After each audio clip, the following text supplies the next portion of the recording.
ministro, é uma honra recebê-lo aqui nesse nosso ambiente virtual, vamos dizer assim.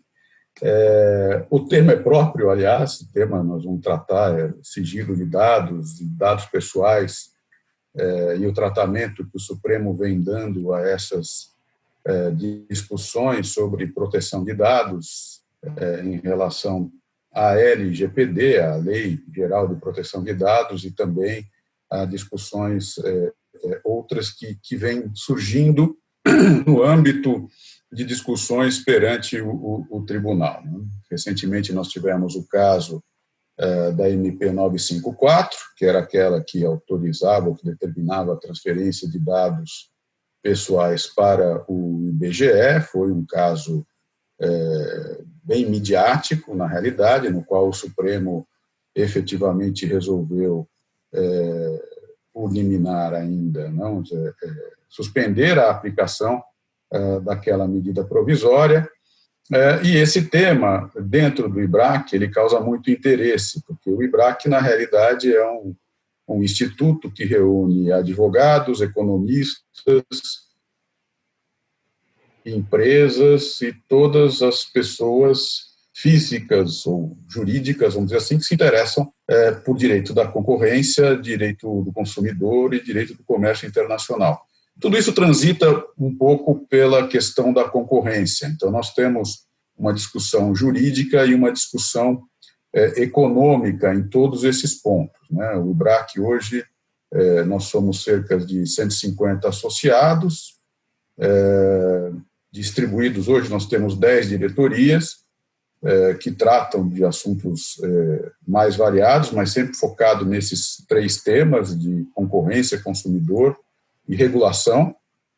E nesse ano nós inauguramos essa diretoria, esse grupo de estudos que trata de mercados digitais. E um dos pontos importantes que nós temos discutido dentro do IBRAC, efetivamente, é a propriedade de dados, a propriedade de informação, o Big Data e de que forma isso afeta os mercados no Brasil e internacionalmente. Então, a Silvia é a nossa diretora desse mercado digitais e foi quem ajudou aí a Marcela a colocarem de pé esse nosso evento, ministro. Então, sem mais delongas, eu passo para a Silvia, por último, uma honra tê-la aqui conosco, ministro. Silvia, obrigado, Lauro. Obrigado. Obrigada, Lauro. Muito obrigada, ministro. Reitero os agradecimentos do Dr. Lauro. Agradeço também a Marcela Matiuso por ter idealizado e ajudado a organizar o evento, junto com o Paulo Casagrande e Ricardo Mota, que são também coordenadores aqui do Comitê de Mercados Digitais IBRAC, e tem desde o começo do ano, quando ele foi formado, como um dos focos a discussão sobre dados e especialmente LGPD, que acaba sendo um grande marco legal de proteção de dados da privacidade. Uma breve introdução, então, sobre o assunto.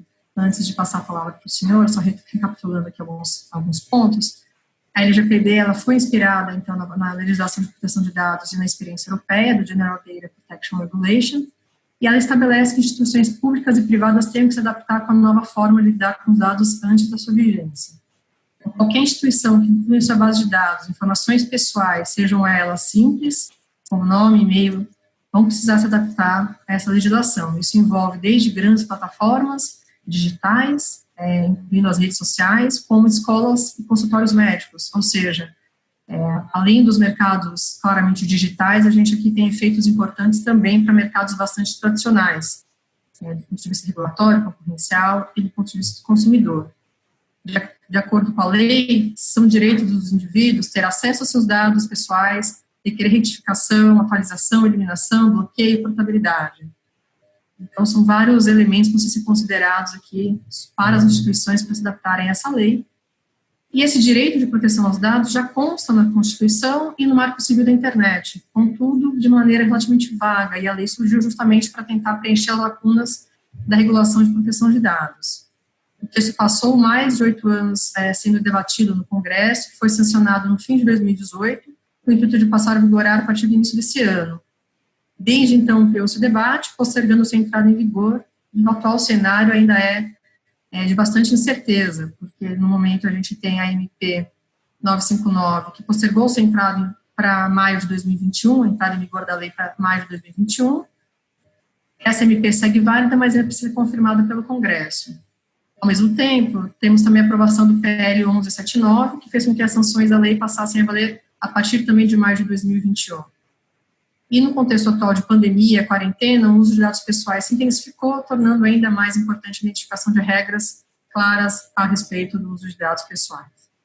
Então, temos ainda muito temas de debate, temos questões concorrenciais, inclusive da forma como a lei vai afetar diretamente empresas grandes, pequenas, de médio porte e de forma talvez pouco simétrica nesse sentido.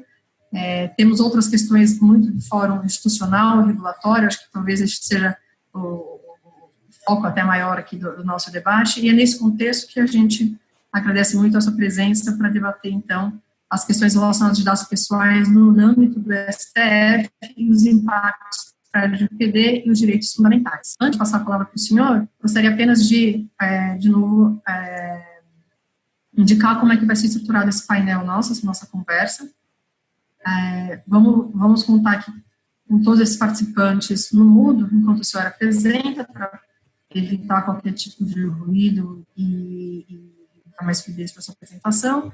Ao final, vamos abrir para o debate, a Marcela vai conduzir esse debate, e todos poderão enviar perguntas, peço que envie perguntas para mim, Silvia Fagar, ali no chat. Não serão permitidas perguntas diretas, é ideal que a gente organize dessa forma, tem muita gente participando hoje.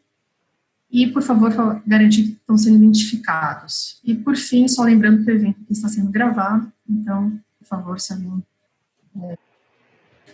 tiver uma questão, só encaminhar direto para mim. Muito obrigada e, por favor, ministro, pode continuar.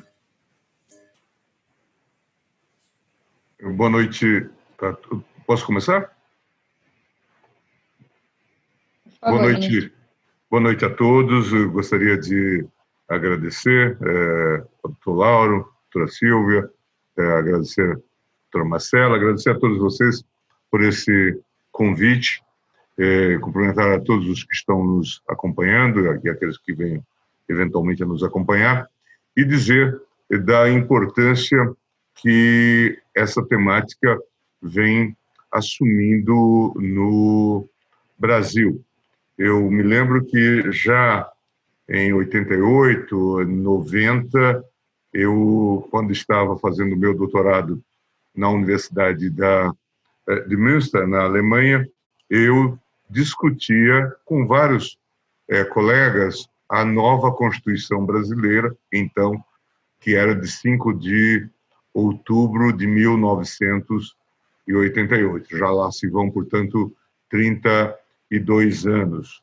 E na Alemanha se discutia ainda, e ainda hoje se discute, como nós vemos aí, especialmente nos trabalhos de vários autores importantes, entre eles a minha filha, Laura Schertel, se discute a ideia da informationelle Selbstbestimmung, a ideia da autodeterminação sobre os dados. À época, aquilo era uma grande novidade para nós, especialmente brasileiros ou latinos, mas o texto constitucional de 88, sem materializar a ideia da autodeterminação sobre os dados, que poderia ter incorporado a partir do acórdão de Karlsruhe e do Bundesverfassungsgericht, da Corte Constitucional de 1983, a nossa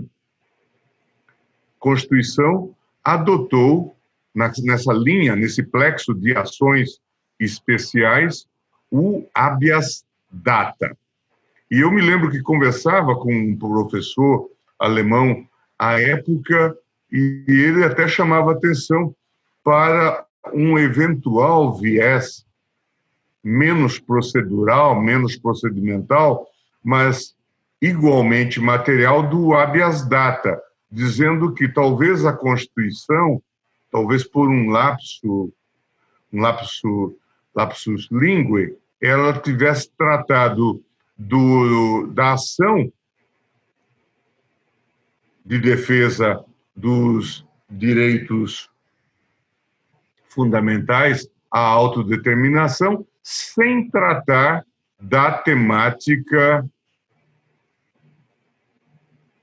do direito material. Quer dizer, falava, por um fenômeno de metonímia jurídica, vamos chamar assim, do instrumento de proteção, sem falar da situação protegida. Portanto, isso ficou, eu acho que em alguns textos que escrevi ao longo desses anos, eu falei muito do habeas data, apontando um pouco os seus problemas e uma certa deficiência. É claro, todos aqueles que acompanharam o debate sobre o habeas data sabem que ele também foi o Instituto foi um pouco contaminado por aquela concepção que havia de que nós tínhamos um Estado, anteriormente, um Estado leviatã, que acumulava dados a propósito das pessoas. Então, o texto ficou muito enfático na linha de dar o direito às pessoas de saber o que se tinha guardado a propósito delas. Portanto, era aquela síndrome do Leviatã, talvez não muito distante da realidade de então, com as devidas proporções, de um SNI muito forte e tudo mais. Então, o que se queria saber era o que o Estado acumulou a propósito dos indivíduos, as informações sobre os indivíduos. Mas o texto também tem elementos muito modernos ao falar do acúmulo de dados, ou da guarda de dados, ou do depósito de dados em bancos de feição ou viés pública, sem que seja público. Logo, a doutrina entendeu que aqui nós estávamos diante de situações que envolviam todas essas entidades que cresceram ao longo desses anos, Serasa e outras instituições de guarda de dados para o sistema creditício em geral. Quer dizer, e aqui é interessante, porque se nós olharmos as demais ações, o habeas corpus, o mandado de segurança, o mandado de injunção, eles têm como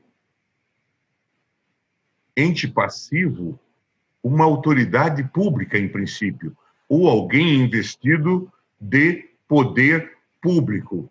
Mas aqui, no habeas data, temos o viés da autoridade pública como autoridade, como polo passivo, mas temos também a possibilidade de nos dirigirmos a essas entidades privadas que dirigem ou manipulam bancos de dados de caráter público. Portanto, aqui, vejam vocês, nós temos já um avanço para um campo muito curioso, que é o dos direitos fundamentais nas relações privadas. Aquilo que os alemães chamam de Drittwirkung, né? A ideia de uma eficácia privada dos direitos fundamentais. Isto aparece na chamada ação do habeas data, quando leva em conta esses dados. O tempo passou e não se achou uso para o habeas data. Eu me lembro que o célebre consultor-geral da República, Saulo Ramos, chegou a dizer que esta ação era um mandado de segurança, acho que num conhecido parecer sobre essa temática envolvendo informações existentes nos bancos de dados. O Brasil discutiu muito essa questão porque, como sabem, depois, especialmente no governo Fernando Henrique Cardoso, instalamos a Comissão de Anistia e se queria sempre saber o que havia no âmbito do Estado sobre determinadas pessoas, o que elas passaram, o que o Estado lhes causou em termos de dano, quais eram as imputações que se faziam em relação a eventuais ativistas políticos ou não. Portanto, essa questão ganhava uma conotação política muito atual naquela época que se segue ao período aí de redemocratização. Mas é claro, e eu dizia que talvez nessa, muito tangidos por essa temática, né, os olhos no retrovisor, como alguns dizem, a preocupação com a chamada norma-resposta na Constituição, nós acabamos por não olhar uma questão que talvez fosse tão relevante como aquelas que nós estávamos considerando, que é a pergunta, sobretudo para frente: que dados são acumuláveis ou suscetíveis de guarda? Certamente essa é uma pergunta. E a outra, que dados são suscetíveis de um dado tratamento, manipulação ou eventual compartilhamento? Então, esta é uma questão que, de certa forma, aparece naquele célebre julgado da Corte Constitucional Alemã, que fez célebre o seu relator, professor Hoffmann Riem. Esse julgado tem como base uma lei do censo, a legislação sobre o censo na Alemanha, e que algumas pessoas arguíam a inconstitucionalidade de algumas perguntas e algumas informações ou a eventual utilização para outras finalidades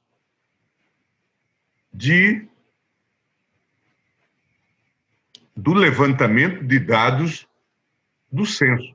Essa era a discussão. Esse era o debate. E, claro, inclusive com uma certa vertente ideológica, porque muitos diziam: eu não quero que os meus dados pessoais sejam utilizados por um Estado belicista, belicoso. Eu não acho justo fornecer informações que depois vão alimentar estratégias de um Estado beligerante. E, a partir dessa concepção, a Corte Constitucional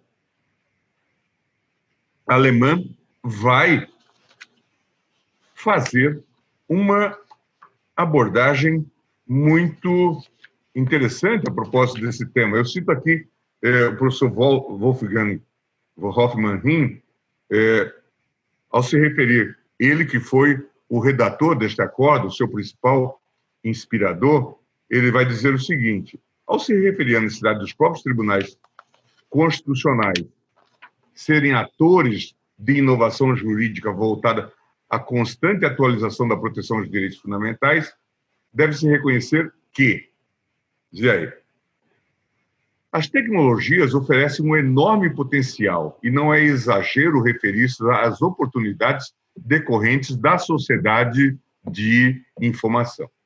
Na maioria dos aspectos da vida diária, os cidadãos são hoje obrigados a utilizar as novas tecnologias para não serem social e economicamente marginalizados. Mas as novas tecnologias também trazem consigo um potencial de perigo. não só o de terceiros, incluindo o Estado, penetrando na esfera privada, mas também o desenvolvimento de um poder de comunicação e de poder econômico que impõe seus interesses seletivamente através de manipulação ou por outros meios. E aí a gente anota que o direito fundamental à igualdade, enquanto núcleo de qualquer ordem constitucional, é submetido a graves riscos diante da evolução tecnológica. A elevada concentração de coleta, tratamento e análise de dados possibilita que governos e empresas utilizem algoritmos e ferramentas de data analytics que promovem classificações e estereotipações discriminatórias de grupos sociais para a tomada de decisões estratégicas para a vida social, como a alocação de oportunidades de acesso a empregos, negócios e outros bens sociais.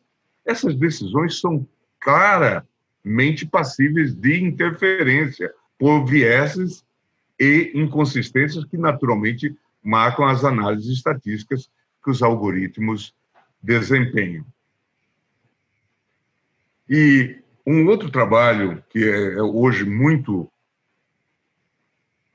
referenciado nesse contexto da pós-modernidade é do cientista israelense Harari, que, ao descrever os desafios impostos, diz: à medida que cientistas chegam a uma compreensão mais profunda de que, como humanos, tomam decisões, a tentação de se basear em algoritmos provavelmente vai aumentar.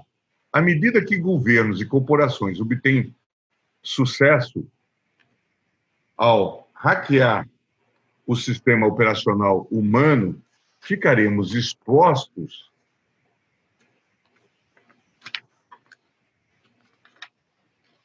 a uma enxurrada de manipulações guiadas com precisão. Isso no seu célebre 21 lições para o século XXI. Alguns exemplos nesse sentido são dignos de nota. Nos Estados Unidos, por exemplo, uma ferramenta de gerenciamento automatizado do sistema prisional, chamada de Correctional Offender Management Profile for Alternative Sanctions, tem sido utilizada para avaliação do risco de reincidência dos egressos. Essa ferramenta funciona a partir de árvore decisória que classifica os detentos em um espectro de risco que varia de 1 a 9, sendo 9 o mais alto e 1 o mais baixo. Em 2017, a Suprema Corte de Wisconsin manteve a condenação de um réu que foi acusado de fugir da polícia ao dirigir um carro anteriormente utilizado em um tiroteio. Ele havia sido condenado previamente por agressão sexual e, após uma avaliação do algoritmo, considerou-se que havia alto risco de cometer outro crime, tendo sido condenado, assim, a uma sentença de 6 anos.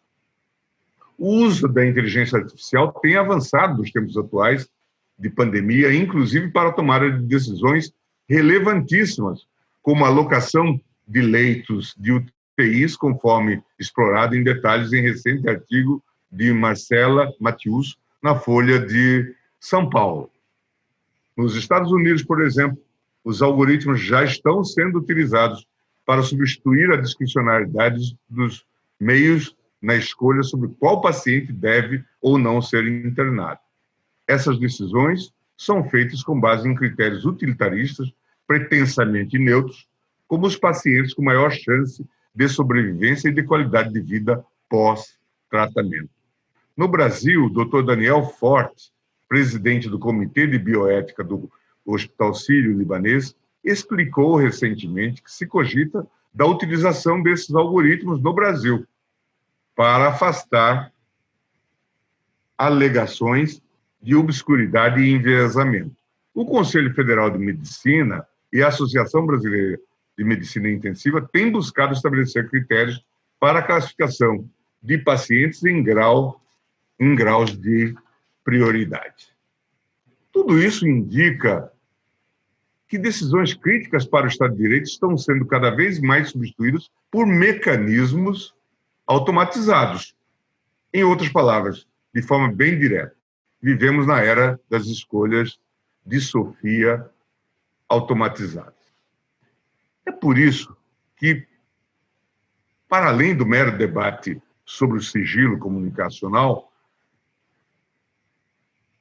um tribunal como o Supremo tem que reconhecer que a disciplina do processamento e da utilização de informação acaba por afetar o sistema de proteção de garantias individuais como um todo. Nós conhecemos o debate que se deu nos Estados Unidos a propósito já da possível aplicação da quarta emenda aos casos de interceptação telefônica, e esse é o dilema que se coloca a toda hora.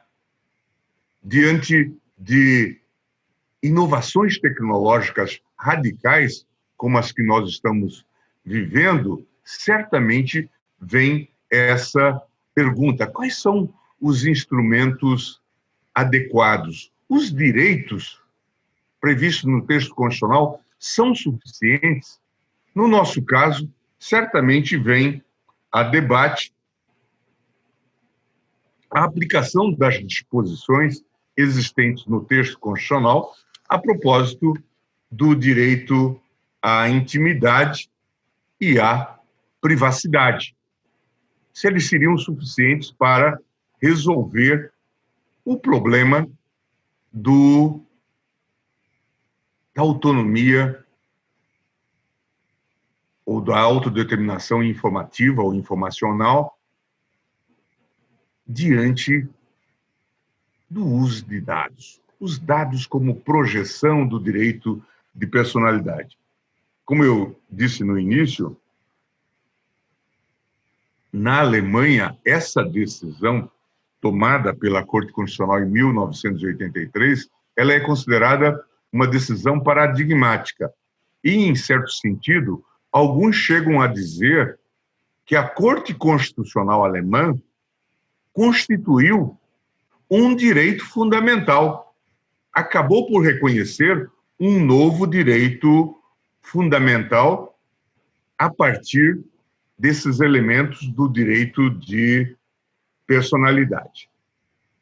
No nosso caso, todos sabem, o artigo 5º, inciso 10 da Constituição, declara que são invioláveis a intimidade, a vida privada, a honra e a imagem das pessoas, assegurado o direito à indenização pelo dano material ou moral decorrente de sua violação.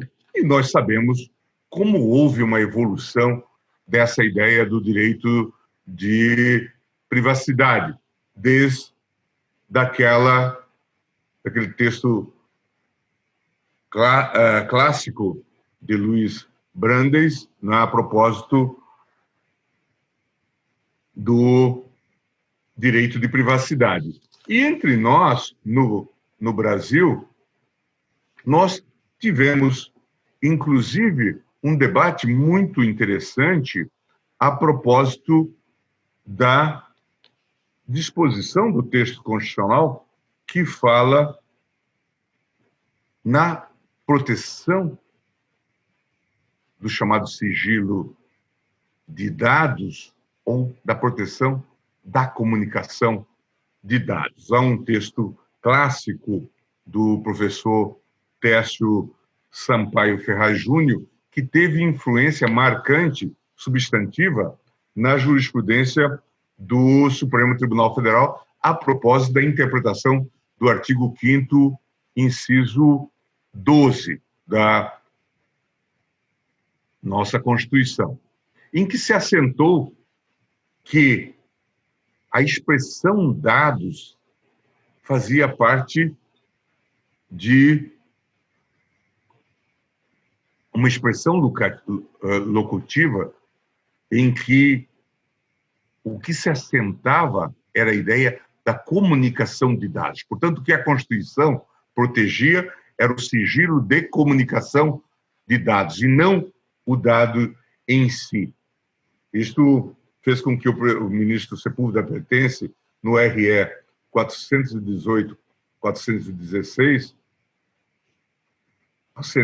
tivesse assentado que não teria havido violação ao artigo 5º, inciso 12 da Constituição, uma vez que não teria ocorrido quebra do sigilo das comunicações de dados, interceptação das comunicações, mas tão somente a apreensão da base física na qual se encontravam os dados. Portanto, a apreensão determinada por um juiz de um computador não revelava, em princípio, a violação ao sigilo de dados. A proteção era a comunicação. Isto hoje vem sendo rediscutido, inclusive sendo revisitado. E como disse agora o doutor Lauro, o Supremo vem sendo confrontado com novas abordagens dessa temática. E de uns tempos para cá, se tem falado, a partir de lições hauridas na Europa, se tem falado na necessidade de que reconheçamos, também no fecho normativo da Constituição Federal, a ideia de uma autodeterminação sobre os dados. Laura Mendes destaca, Chetel Mendes destaca que é decisivo para a concepção do direito à autodeterminação o princípio segundo o qual não mais existiriam dados insignificantes nas circunstâncias modernas do processamento automatizado dos dados. De modo que o risco do processamento de dados residiria mais na finalidade do processamento e nas possibilidades de processamento do que no tipo dos dados mesmos, ou no fato de quão sensíveis ou íntimos eles são. Então, essa discussão hoje está colocada para nós e já foi lembrado aqui todo o debate que estamos travando a partir daquilo que ocorreu na ação 6389, 6387, 6390, 6393 e 6388, em relação à medida provisória 954, que determinava de forma bastante clara a transferência de dados das companhias de telecomunicações, as empresas prestadoras de serviço telefônico, para a Fundação IBGE.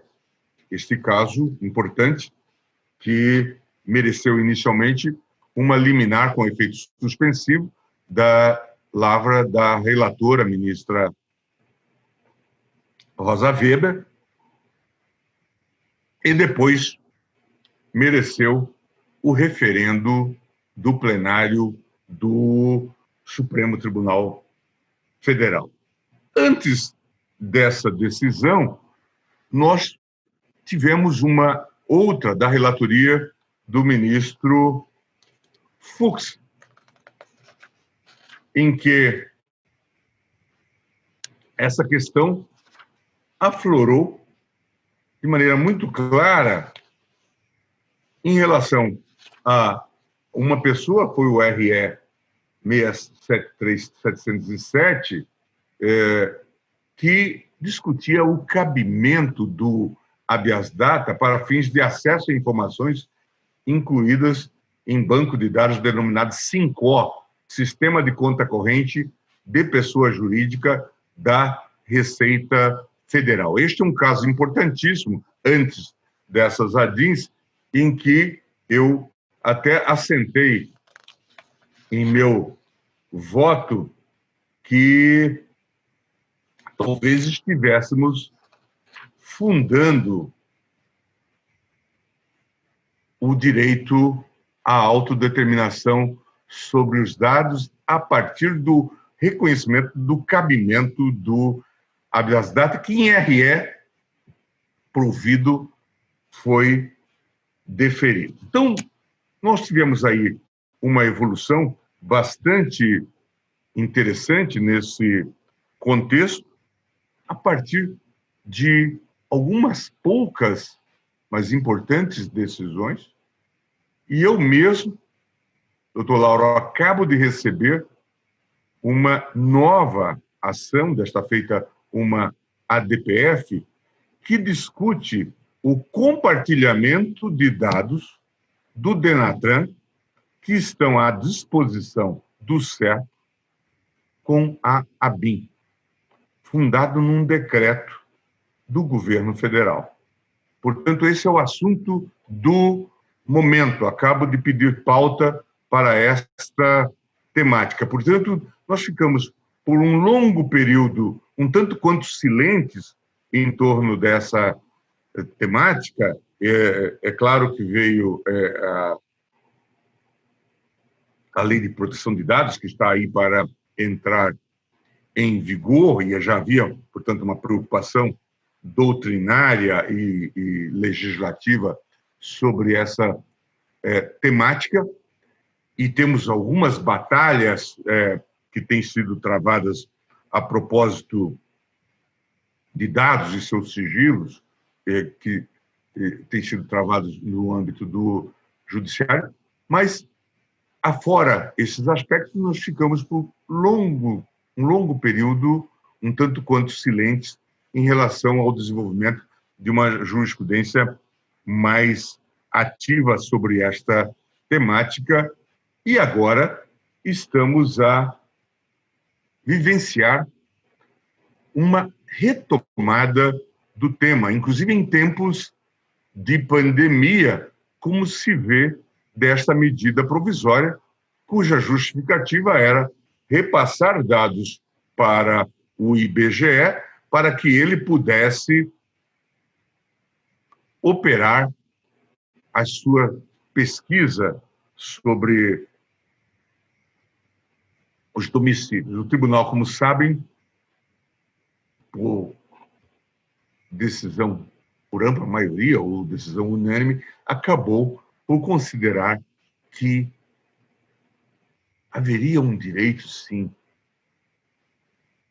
a esses dados e que não estava demonstrada a necessidade, portanto, não estava atendido o princípio da proporcionalidade. Tomou-se, portanto, essa decisão de ampla repercussão no atual contexto político institucional, claro, mas que também tem esse significado de reafirmar entre nós o direito à autodeterminação sobre os dados. Creio que eu fico por aqui nessa exposição inicial para que depois nós falemos um pouco, considerando aí eventuais perguntas que venham a ser feitas. Muito obrigado, inicialmente.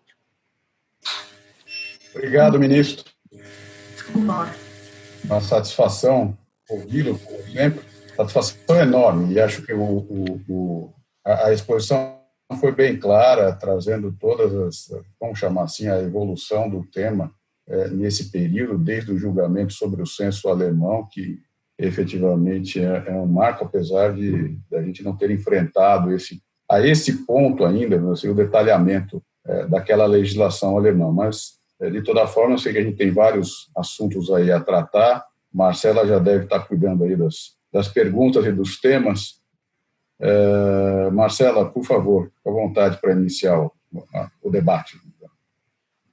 Obrigada, Lauro. Obrigada novamente, ministro. Eu só vou recordar a todo mundo que as perguntas podem ser feitas diretamente pelo chat, encaminhadas para a Silvia Fagá, só para a gente organizar de uma forma melhor aqui e não ficar subindo todas as perguntas no chat para todo mundo. Eu queria começar, ministro, só com duas provocações, muito baseadas no que o senhor acabou de comentar. Uma de ordem mais constitucional mesmo, dos direitos fundamentais, e outra talvez um pouco institucional, assim. Esse julgamento das ADINs relacionado à MP do IBGE com certeza foi paradigmático no sentido de que, querendo ou não, ele formalmente reconheceu pela primeira vez no Supremo a existência do direito fundamental à proteção de dados pessoais, né? E, enfim, com certeza tem esse valor simbólico dessa afirmação, mas a minha dúvida para o senhor é a respeito do valor prático, assim, tanto para futuras decisões do próprio STF, né, na medida em que isso já foi reconhecido previamente pela Corte, quanto propriamente no judiciário de maneira mais ampla, quando a gente estiver falando de ações que lidem com a própria Lei Geral de Proteção de Dados, né? Então, acho que esse é um tema que, com certeza, vai ser muito importante, não obstante a gente tenha, inclusive, PEC para incluir o direito à proteção de dados como um direito constitucional. Isso já foi reconhecido pelo STF. E aí, uma segunda pergunta, já me permitindo aqui na função de moderadora fazer esse abuso de fazer uma segunda pergunta em seguida, mas que é uma questão institucional que me parece muito relevante, né? Não obstante a gente tenha todo o imbróglio relacionado à entrada em vigor da Lei Geral de Proteção de Dados, como a Silvia já comentou, a gente tem a MP em vigor, o PL 1179, na medida em que foi aprovado, jogou as sanções para 2021, mas a gente tem pelo menos alguns dispositivos da lei que já estão em vigor, né? Que são os dispositivos que dizem respeito à criação da autoridade nacional. E me parece que, e gostaria de ouvir a sua opinião, a criação de uma autoridade desse tipo poderia ser extremamente benéfica para, por exemplo, solucionar algumas das questões que, no caso do julgamento dessas ADINs foi colocado, de não respeito a um princípio da finalidade, da coleta e, consequentemente, desrespeito ao princípio da proporcionalidade. Porque a gente teria um interlocutor específico para dizer como que a gente preenche esses critérios. Enfim, queria saber também a opinião do senhor a respeito disso. E aí, enquanto o senhor se posiciona sobre essas primeiras perguntas, a gente vai coletando as perguntas da plateia e eu já volto a falar. Eu acho que, talvez, a partir da ideia da privacidade e da intimidade, nós vamos lograr, em combinação com a ideia da dignidade da pessoa humana e com aquilo que dimana da própria disposição sobre o habeas data, nós vamos lograr reconhecer o direito à autodeterminação sobre os dados. Mas, certamente, é um direito com alguma flexibilidade e será para o judiciário, a toda hora, muito desafiador dizer que uma dada regra ou um dado tratamento sobre dados parece violar esse direito. É mais fácil, talvez, quando nós dissermos que, para determinadas medidas, nós precisamos de lei. Portanto, que o legislador precisa atuar.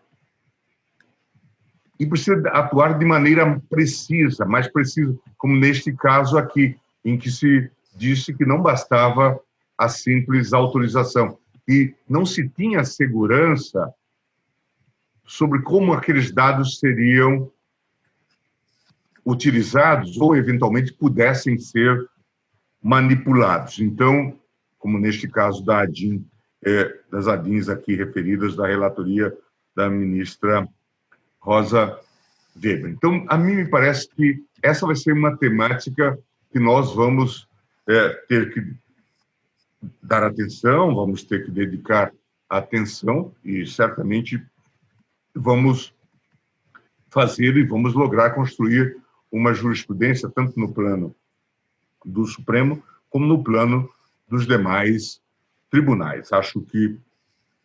E temos também esta questão muito delicada a propósito de uma instituição que possa tratar dessa temática, uma agência. E, certamente, esse é um debate bastante importante, um órgão independente que pudesse monitorar o uso e, eventualmente, o abuso sobre os dados. Ser um referencial administrativo, criar uma jurisprudência administrativa a propósito dessa temática. Espero que se logre chegar a um consenso em torno desse chamado órgão de supervisão ou órgão regulador. Até porque a temática, como nós percebemos, ela é tão ampla, e veja que todas as recomendações internacionais, a partir da própria União Europeia, da Carta de Direitos, diz que é preciso que haja um órgão independente de fiscalização, e isto me parece bastante importante. Por outro lado, temos também a nova Lei Geral de Proteção de Dados, que já está sendo, como nós percebemos, de certa forma, inovada diante dessa jurisprudência atualíssima do Supremo Tribunal Federal. Muito provavelmente aqui nós já vamos ter alguns desafios de interpretação conforme, entrando ela em vigor, né, da LGPD, vis-à-vis a interpretação que o Supremo está desenvolvendo sobre o direito de autodeterminação sobre os dados. Eu vejo essas tentativas, inclusive, de retardar a vigência dessa lei com bastante preocupação, e já tive a oportunidade de me manifestar contrário a essas iniciativas. Eu entendo até que haja justificativas.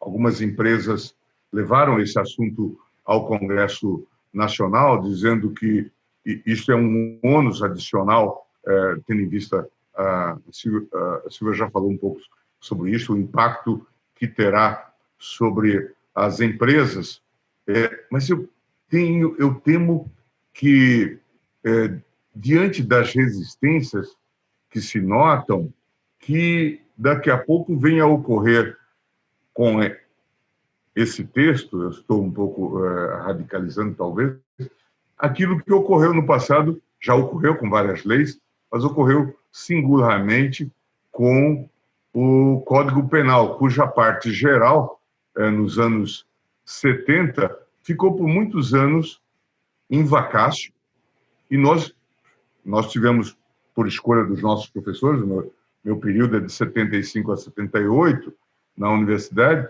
nós ficamos estudando sobre um código que entraria em vigor, e que jamais entrou em vigor, porque chegou um momento que se decidiu fazer uma reforma no código que estava em vigor, e este jamais entrou. Então, eu tenho temores até de que essas tentativas de retardamento da entrada em vigor da Lei Geral de Proteção de Dados acabe por escamotear, talvez, não em todos os casos, mas uma tentativa insincera e daqui a pouco chegar à sua revogação. Mas acredito que até a decisão do Supremo Tribunal Federal vem reforçar a necessidade de que nós tenhamos leis sobre esse assunto, e é provável até, como eu disse, que a nossa decisão de agora e outras que virão, certamente, venham reforçar a necessidade já de aprimoramento da Lei de Proteção Geral, da Lei Geral de Proteção de Dados.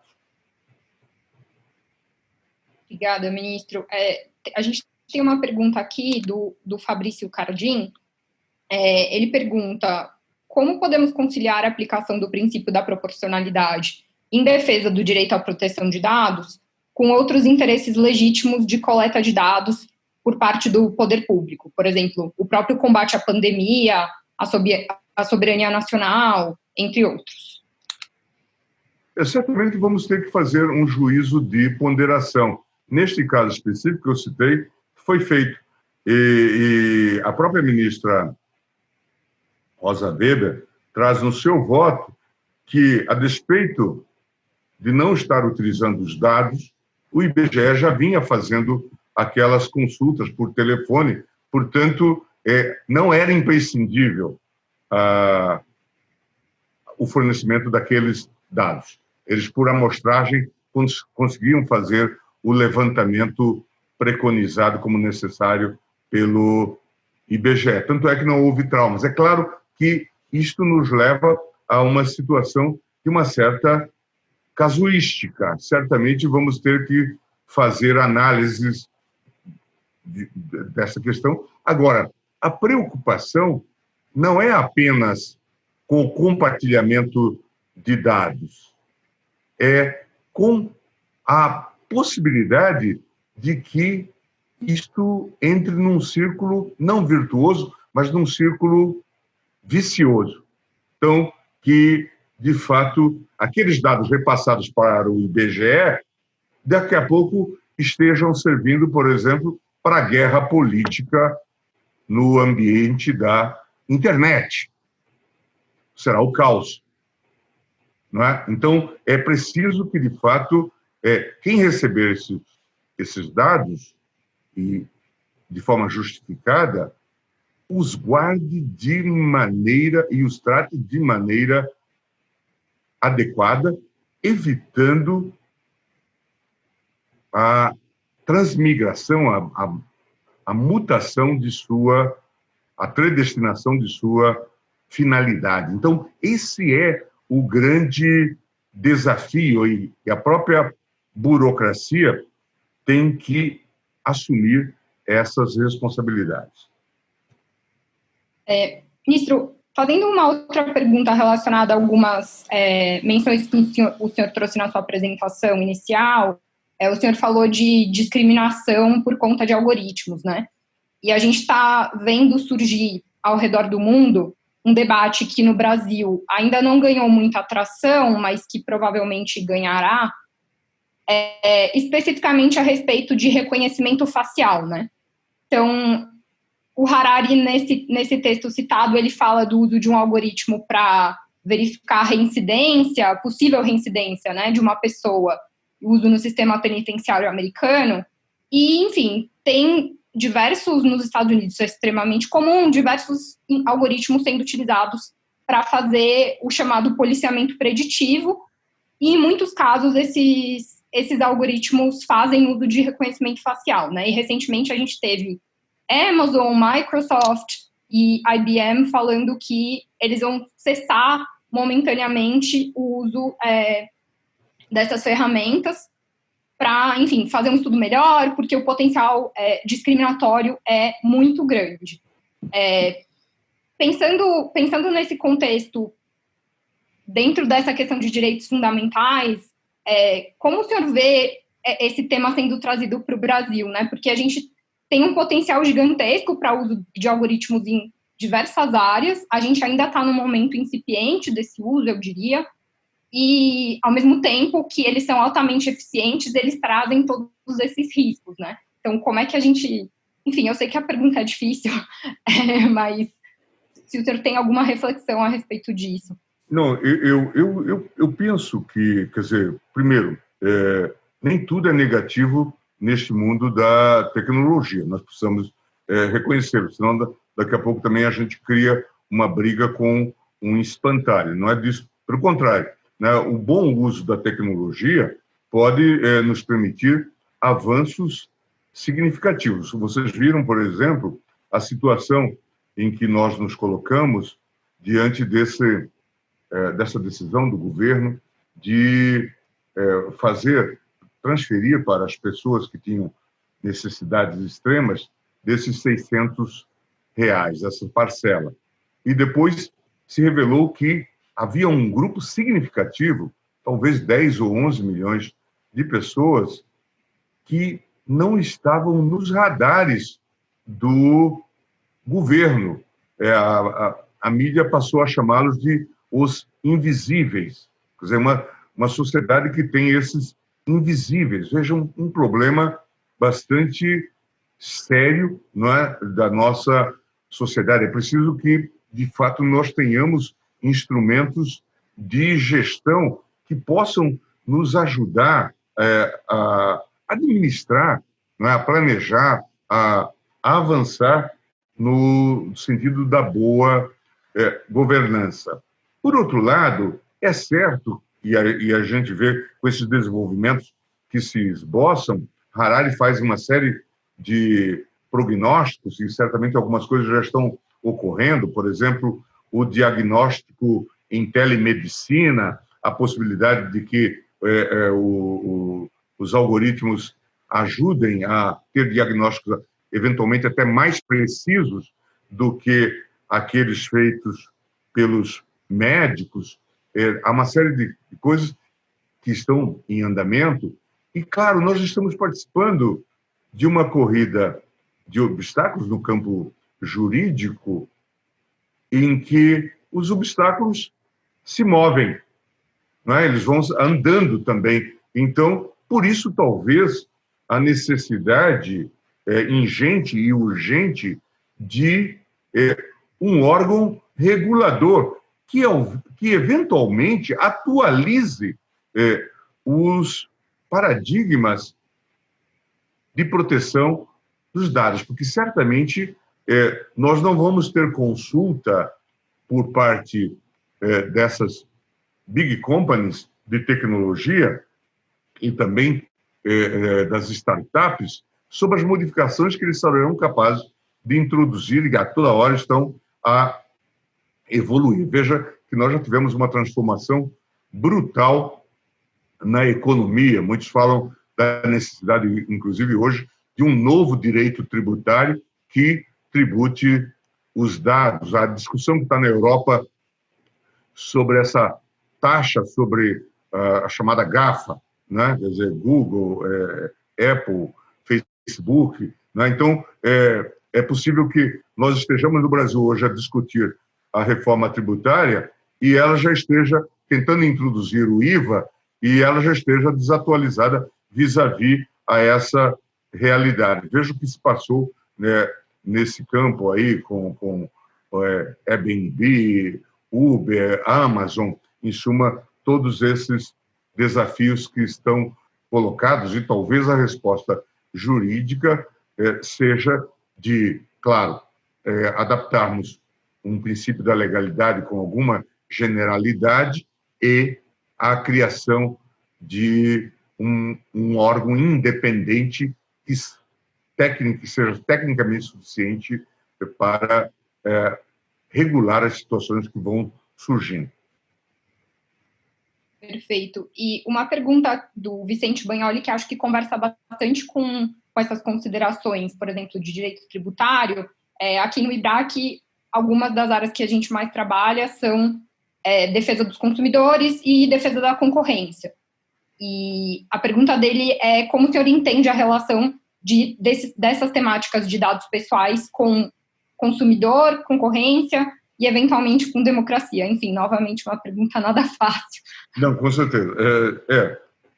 De novo, nós temos uma situação muito sensível. Já no debate sobre a proteção ao consumidor, aparece essa temática, não é? da questão dos dados. Temos muitos cases mundo afora a propósito dessa perturbação do consumidor, não é? A partir dos dados que são colhidos na internet, não é? A ideia das ofertas que são feitas, da remessa de produtos que eventualmente devem ser devolvidos, não é? A partir dos algoritmos, né, o monitoramento que se faz dos nossos hábitos de consumo, não é? Em suma, temos muitas questões neste campo e também no campo do direito concorrencial. Acho que certamente podemos ter aqui situações muito extravagantes e provavelmente, se evoluirmos para um órgão independente de proteção de dados, ele terá que também ter interface com os órgãos que cuidam, que arbitram a questão da concorrência e também a questão do consumidor. Me parece que isto é inevitável. Fundamentalmente, o que me parece é que é fundamental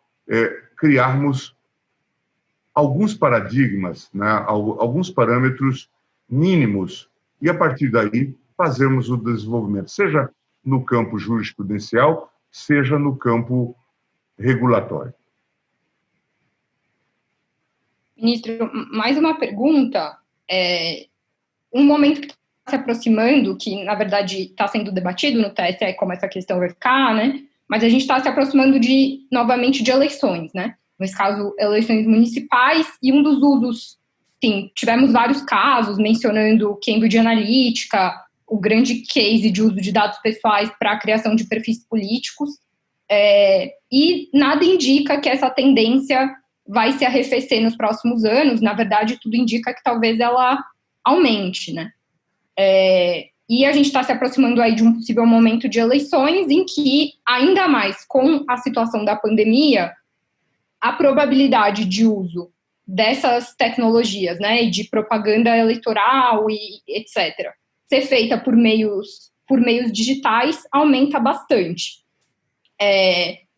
Então, o meu questionamento era: houve algumas manifestações de partidos políticos, por exemplo, que entendiam que talvez eles não tivessem propriamente sujeitos à Lei Geral de Proteção de Dados, e de que a lei não vai entrar em vigor, então a gente não precisa ter esse tipo de preocupação, etc. E aí isso se juntou com o debate que está acontecendo no Congresso, então nem quero entrar muito nisso, do chamado PL das fake news, né? Sobre como é que isso vai ficar, será que a gente vai ter regras nesse sentido nos próximos anos? Se o senhor pudesse reagir a essas colocações com as suas percepções. Eu tenho a impressão que aqui acho que é um campo notório em que a legislação existente, a legislação eleitoral, ela ficou rapidamente envelhecida, né, diante dessa tecnologia. É notório, né?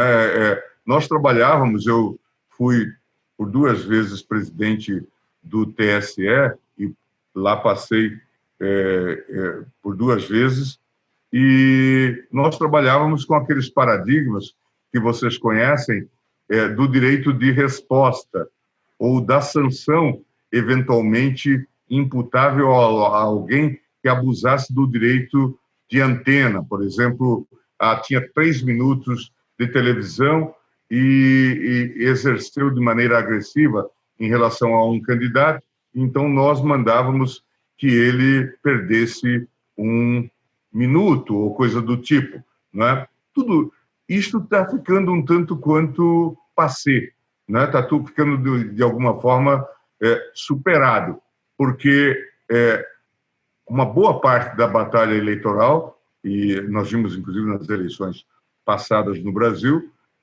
se trava no campo da internet, e aí vem todas essas discussões que estamos vivendo, inclusive nessa impugnação do mandato atual que ocorre no TSE, sobre uso de robôs, uso de fake news e coisas do tipo. E o remédio jurídico aqui é muito difícil. Nós vimos que nas eleições passadas, a ministra Rosa Weber, em algum momento, ela foi brutalmente atacada e ameaçada, e se descobriu, por exemplo, que um dos seus detratores e vergastadores era brasileiro, sim, mas estava no longínquo Japão. Portanto, vejam vocês como é difícil todo esse processo. E ali, então, as autoridades se reuniram, inclusive, para dar suporte à justiça eleitoral. E por conta dessas fake news, de manipulação da urna eletrônica, vinha sendo desafiada de todas as maneiras. Aqui fica evidente que a nossa legislação envelheceu. Ela não consegue responder para fazer um pouco de Chancengleichheit, de igualdade de oportunidades e igualdade de chances. Quem ousa violar os dados limites acaba tendo algum tipo de vantagem. E veja que já na minha gestão nós fizemos várias reuniões, a presidência da TSE, depois o ministro Fux prosseguiu, a ministra Rosa Weber deu bastante atenção e agora o ministro Barroso está atento a isso. É preciso, talvez, que a questão seja tratada para fora também da justiça eleitoral e que haja um tratamento geral dessa temática, né, com sanções claras, por exemplo, para o contexto das fake news. Temos uma CPMI em andamento, temos uma proposta de lei. Eu tenho sugerido que, diante, inclusive, do envolvimento do executivo, certos interesses ou certas suspeitas, que talvez o Congresso crie um órgão como essa autoridade fiscal independente, IFES, uma autoridade de fiscalização desse ambiente no âmbito do Congresso Nacional, com uma representatividade maior.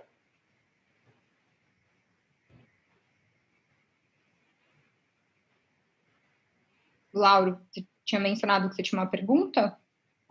Eu tenho. Tenho várias, mas vou fazer uma só, para a gente conseguir encerrar. Mas, ministro, a gente tem visto, pelo menos na concepção que eu tenho aqui para mim, a gente tem dois, vamos chamar assim, dois aspectos da proteção de dados, né? Uma é o direito à privacidade garantido pela Constituição, no qual é um direito individual, vamos dizer assim, e nós temos a questão dos dados que são utilizados pelo poder público com alguma função de interesse público, né? Então, quando a gente divide quando eu vejo essa divisão, eu digo o seguinte: bom, eu tenho uma lei geral de proteção de dados e outras leis, como o direito do consumidor, o Código do Consumidor, que vão tratar da minha relação civil e consumerista, e tenho uma outra visão quando esses dados são de utilização de interesse público ou de órgãos do Estado, né? Então, uma coisa pelo que eu entendi, vamos dizer assim, do julgamento da MP 954, no aspecto, se eu não tiver um motivo, o que me chamou a atenção foi o seguinte: se o Estado não tiver uma motivação, é o princípio da proporcionalidade, da razoabilidade e mesmo da motivação do ato. Se eu não tiver aquilo, o Estado não pode usar, né? O Estado não pode pedir, não pode coletar esses dados. E, por outro lado, no lado civil e consumirista, eu, individualmente, tenho o direito de impedir a coleta e a utilização desses dados, pelo menos de forma individual, né? Então, queria que o senhor manifestasse se o senhor realmente tem essa, digamos assim, enxerga dessa forma também, e como o senhor vê, nesse sentido, o direito ao esquecimento, né, que se discute bastante, que as nossas informações ficam lá ad eternum na internet, e como é que o senhor vê esse direito ao esquecimento, se ele é efetivamente executável, enforceable, vamos dizer assim, pelo cidadão? Certamente temos muita... esse é um campo, como a gente disse, em que a gente tem muito mais perguntas do que respostas, né? Porque, de fato, estamos com essa coisa em um movimento célere e nós tentando fazer as regulações a partir, né, do nosso lugar de fala, que é o direito com esse nosso instrumento, o princípio da reserva legal, a ideia de um mínimo de densidade normativa para fazer a intervenção e tudo mais. Na MP 954, me parece que ficou fácil, não ficou tão difícil para o tribunal provar a desnecessidade da transferência de dados. Porque as próprias informações existentes e trazidas pelo próprio IBGE mostravam que ele era capaz de fazer o levantamento para o qual o dado dizia ser relevante, sem essa necessidade. Então, acendeu no tribunal aquela possibilidade de que dados muito relevantes, portanto, o telefone das pessoas seria passado e em massa e poderia ser utilizado por setores ou entes governamentais de maneira indevida, quando ele não precisava daqueles dados, ou os elementos já disponíveis para uma pesquisa amostral, ele já tinha e poderia fazê-lo. Então, aqui ficou claro que a ideia da inadequação, da necessidade e mesmo da proporcionalidade em sentido estrito. O dado não era necessário. Havia um meio menos invasivo? Havia. E o próprio IBGE já praticava. Tanto é que, veja, o IBGE não disse que, por conta da decisão do Supremo, ele ficou impedido de fazer aquele levantamento. Mas certamente haverá situações em que nós vamos ter um debate mais acirrado em torno da própria necessidade. E aí a cautela passa para um outro nível. A garantia de que os dados só serão usados para aquela finalidade. E isso exige, então, uma guarda muito específica dos dados. Agora, quanto ao campo de aplicação, eu até já disse que é possível que, inclusive, esse debate que agora se inseta e que se organiza, leve a uma ideia de uma ampliação e até mesmo de uma consolidação do tratamento básico dos dados na LGPD, né, e que nós passamos a tê-la como um tipo de norma geral, orientadora das demais leis. Eu acho que isso será inevitável. Claro, nós sabemos esse campo que é o do consumidor, né, em que entra também a questão da concorrência, em que dados são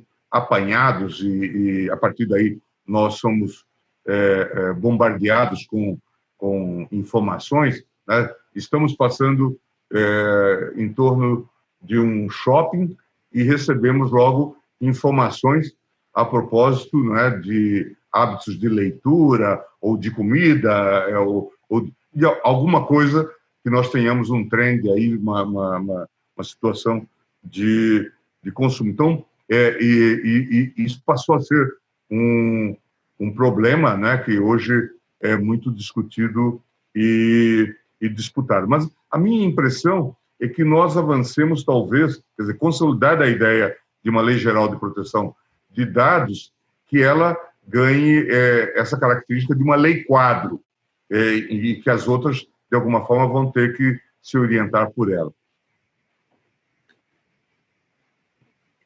Nós temos mais uma pergunta aqui do Vinícius Marques de Carvalho, e aí já vou informar também para a plateia que, enfim, a gente está caminhando para o fim do nosso tempo, então se alguém tiver mais uma pergunta, envie, por favor, para a Sílvia, para a gente não ficar segurando o ministro aqui para além do tempo que a gente combinou. Ministro, o Vinícius pergunta, ele faz uma provocação a respeito da territorialidade, né? Então, hoje em dia, temos um debate que decorre também dessa interface com dados pessoais, na medida em que temos empresas atuando no Brasil, armazenando seus dados na África do Sul, e a empresa em si está constituída na China. E isso coloca um grande debate a respeito de quais leis são aplicáveis a essas empresas e como respeitá-las. E isso, inclusive, tem sido objeto de debate no próprio STF.